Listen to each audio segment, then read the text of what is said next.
मेरा जागृत स्वप्न सुषुप्ति का विषय बिना रखे मुझे नहीं लगता कि मैं वेदांत को कुछ कह सकूंगा। और आप और हम दोनों इस अर्थ में भाग्यशाली हैं कि जागृत स्वप्न सुषुप्ति सबकी होती है। जागृत होती है इसलिए आपको देह मालूम पड़ा है। जिसकी जागृत ही ना होती उसे देह मिला ही ना होता, देह का भान ही ना होता। तो देह के दृष्टा आप जागृत में हो, फिर स्वप्न होता है। स्वप्न की बड़ी महिमा है। जागृत इसलिए है कि इसी में सबका विचार करेंगे, स्वप्न का भी, सुषुप्ति का भी और ब्रह्म का भी इसी जागृत में करेंगे। और स्वप्न का महत्व इसलिए बहुत है कि वही एक ऐसा है जिसको हमने सब देखा और सच्चा देखा था और जागते ही लगा कुछ नहीं, सब ख्याल है। जगत को देखा हुआ भी मिथ्या होता है, इसके लिए स्वप्न से अच्छा कोई उदाहरण हमें नहीं मिला। और तो काल्पनिक है, रस्सी में सांप है, पर ये तो हमने देखा ना, अपनी इसी बुद्धि से देखा था स्वप्न को और सच्चा देखा था। दुखी सुखी होते रहे, जागे तो झूठा निकला। जागृत में इसे देखा कि ये हम हैं। अब समझाया जाता है, मैं भी बहुत प्रेम से सुनता रहा, कुछ बाहर से कुछ यहाँ। प्रयोजन तो आप हैं। यहाँ हम आपके लिए आए, न तो हम मंच के संतों के लिए आए हैं और न यहाँ अपने आत्मा चिंतन के लिए आए। वो तो हम हरिद्वार में ही कर ले, ठीक है। आपके लिए आए हैं। आपको लगता है कि नहीं लगता, ये आप जान। हम आपके लिए आए और आपकी बात करेंगे।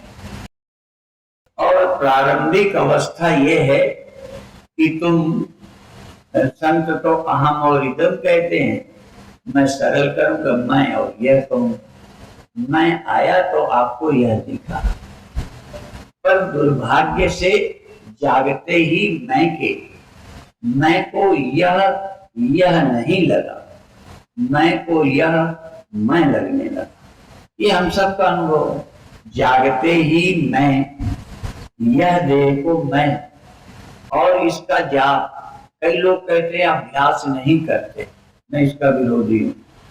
बिना अभ्यास के कुछ नहीं बनने वाला। यही एक जाप है जो अजपा चलता है। आप देहो हम नहीं कहते, ये मुझे मालूम है। इतना तो बुद्धू नहीं हूं। मंच पर आया हूं, मुझे पता है कि आप देहो हम नहीं कहते, पर बैठा हूं कहते हो, लेटा हूं कहते हो, चलता हूं कहते हो। तो डायरेक्ट तो चलता हूं कहते हो, पर इनडायरेक्ट दे हूं कह रहे हो। बैठा हूं माने दे, लेटा हूं मतलब दे, आदमी हूं माने दे। तो देहो हम का जाप अजपा चल रहा है, सतत अभ्यास है। कभी लेटे में लगा ये लेटा है, कभी बैठे में लगा ये बैठा है, कभी चलते में लगा ये चलता है। स्वामी राम तीर्थ कहते थे, स्वामी राम गिर गया, गिर पड़े राम, जैसे थर्ड पर्सन गिर गया, मैं नहीं। अपने को लगता है मैं गिर गया। पहले संत एक अभ्यास कराया करते थे, वो यही बोलने में भी लाते थे, ये शरीर अभी फला जगह से आया है, ये शरीर कल फला जगह जाएगा, इस शरीर को भूख लगी है, ऐसा अभ्यास करते थे। तो ये अभ्यास धीरे धीरे रीढ़ सीधी करके ध्यान करो, मैं इसके विरोध में नहीं हूं, पर टेढ़ी रीढ़ होगी तब भी, लेटा देह होगा तब भी। देह लेटा है, तुम दृष्टा हो। पहला अभ्यास ये पहला है, अंतिम नहीं, क्योंकि आप अभी सुन रहे थे, दृष्टा हूं, देह दृश्य है। लेटे में भी अभ्यास कर सकते हो, बैठे समय भी ये अनुभव कर सकते हो, चलते में भी ये अनुभव कर सकते हो।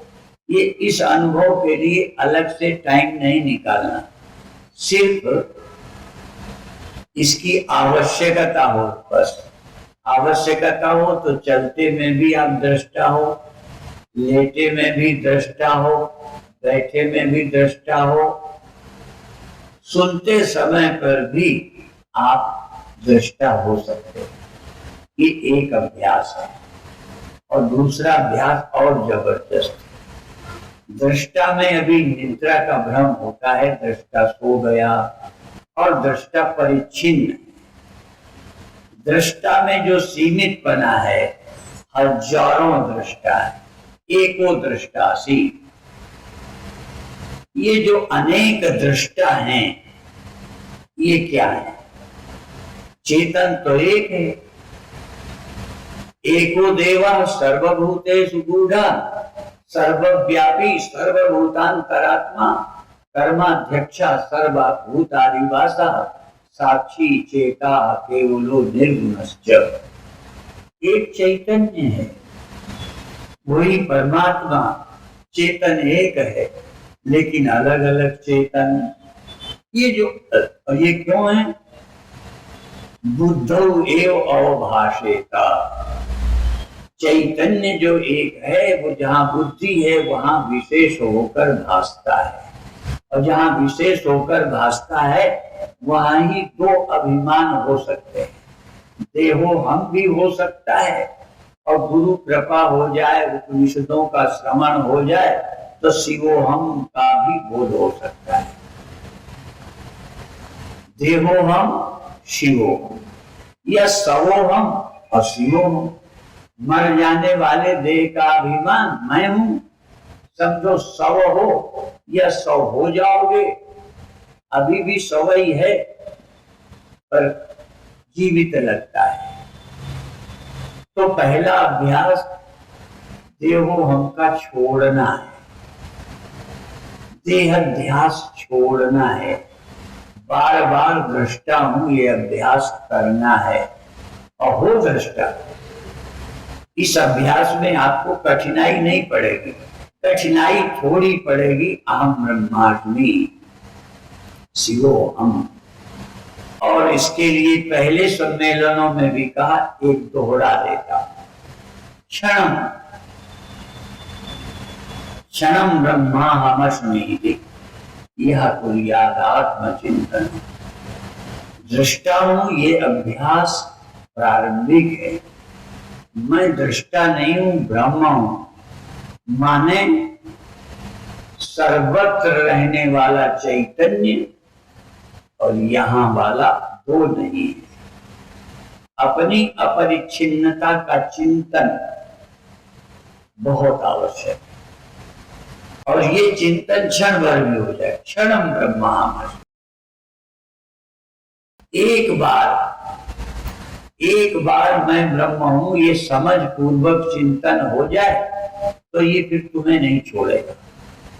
दृष्टा हूं तक तो कुछ लोग अभ्यास करते हैं, पर दृष्टा की अपरिच्छिन्नता, दृष्टा की व्यापकता, और अंतिम बात और है, इसलिए समझते जाना है, समझते जाना। जल्दी संतुष्टि नहीं, बार बार सुनो। एक सम्मेलन में काम नहीं, फिर सुनो। दूसरी बात है, ब्रह्म ही वेदम सर्वम, आत्मा ही वेदम सर्वम, आत्मा एव इदम सर्वम।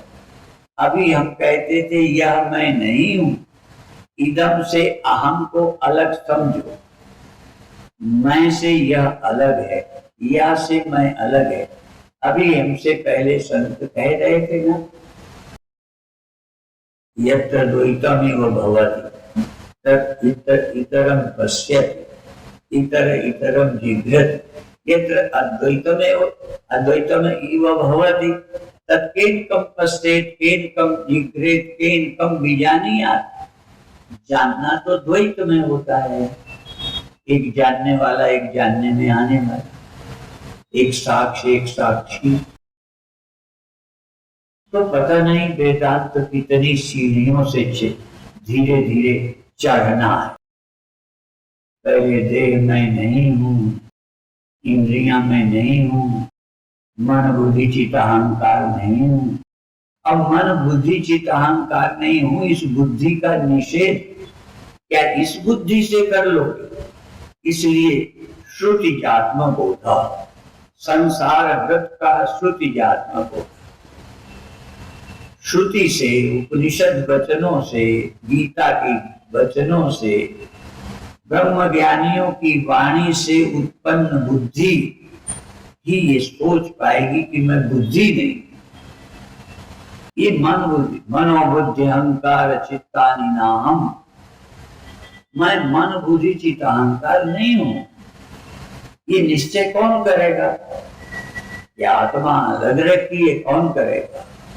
इसी मन बुद्धि चित्त के रहते ये निश्चय भी करना है कि मैं देह नहीं हूं, ये निश्चय भी करना है कि मैं मन बुद्धि चित्त अहंकार नहीं हूं, फिर निश्चय होगा कि मैं शुद्ध कोई चैतन्य हूं। बहुत बार विद्वान संत सुनाते हैं कि मनालसा अपने पुत्रों को सुनाती थी ब्रह्म ज्ञान। हम कभी कभी सोचते हैं इतने छोटे में हमको कोई सुनाता तो कौन, सुनते भी नहीं, क्योंकि सुनने के लिए थोड़ी भाषा तो आनी चाहिए। यदि जन्मजात बच्चे को कोई सुना पाता और उस भाषा को बच्चा समझ लेता तो ब्रह्म ज्ञान हो गया, पर उस समय उसके पास भाषा नहीं होती। बिना भाषा के अर्थ विज्ञान कैसे होगा? आवश्यक है शब्द का। हमने हरिद्वार में एक वाक्य लिख रखा, शब्द ब्रह्म निष्णात परम ब्रह्मादिगच्छ।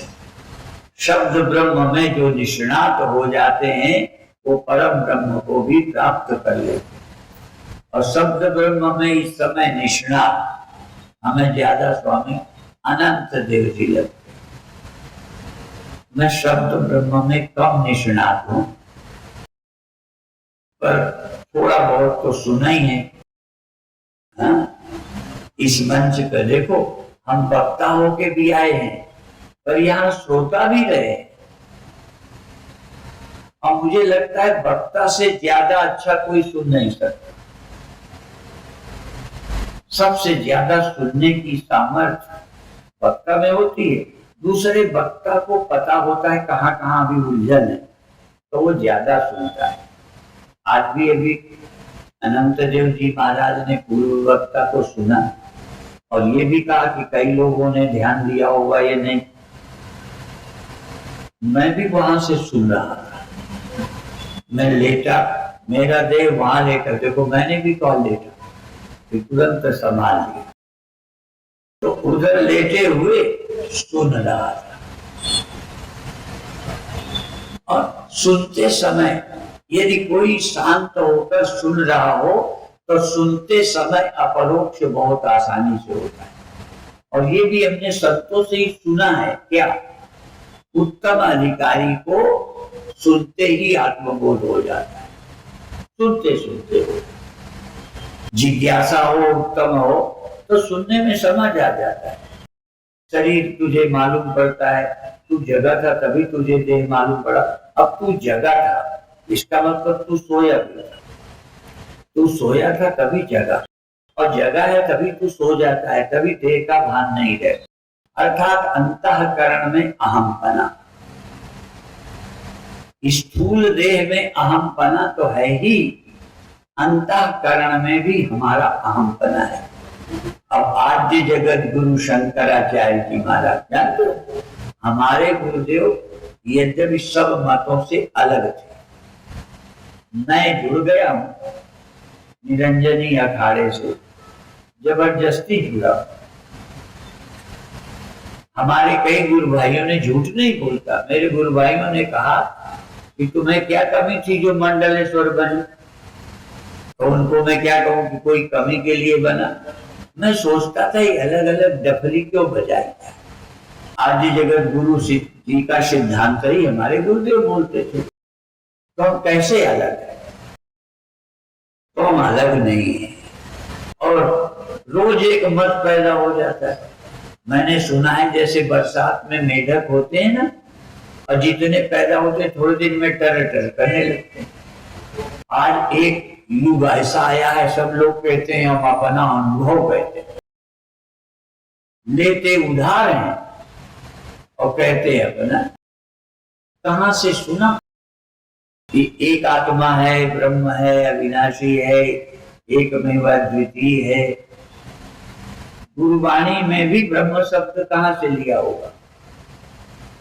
यदि कोई शब्द पढ़े ना हो, सुने ना हो, तो ब्रह्म कहां से आ गया? किसी के दिमाग में ऐसे ब्रह्म उपज जाएगा था?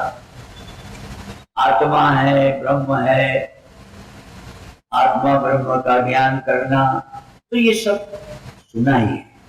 पर भाग्यशाली हैं, जैसे सुना है सीप में पानी गिरता है तो उसमें जाके मोती बन जाती। तो श्रोता वो है जो सुनकर जब उस शब्द को ले जाता है, वो अर्थ में बदल जाता है। शब्द नहीं रहता, अर्थ मिल जाता है। आप सब भाग्यशाली हो। फिर मैं कहूंगा, आज पहला दिन है, कोशिश करो ये सम्मेलन तो चलता रहे, सम्मेलन चले और श्रोताओं को यहाँ लेके आ जाओ, भेजो, तुम्हें जरूरत न रहे, तब तक सुनोगे। इसलिए श्रोतव्यो मंतव्यो निदिध्यासितव्य, चिंतन करो कि सचमुच में दृष्टाओं की नहीं, और सचमुच दृष्टा एक समान रहता है क्या? तो दृष्टा में परिवर्तन ये क्या है?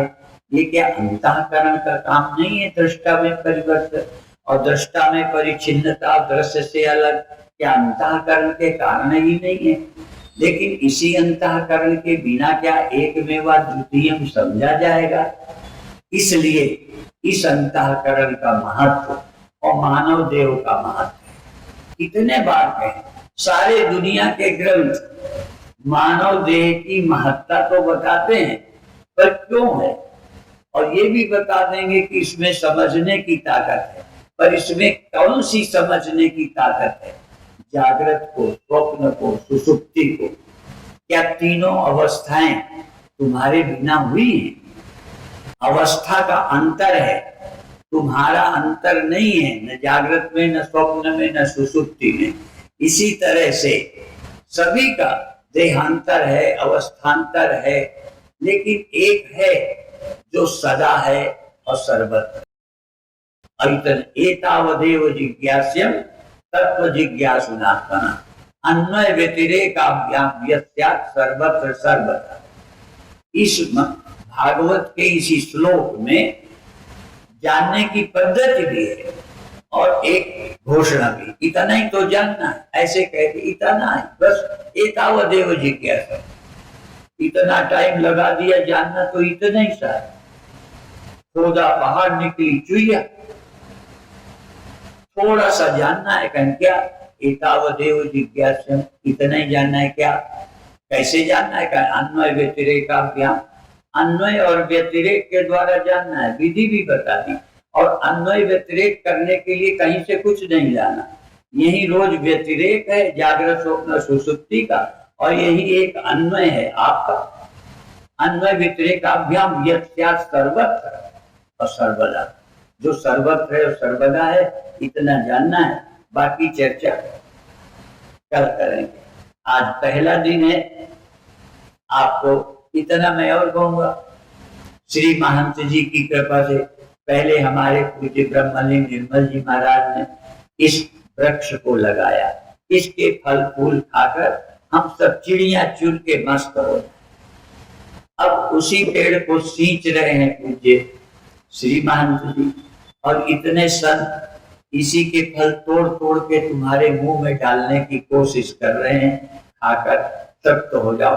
ओम शांति।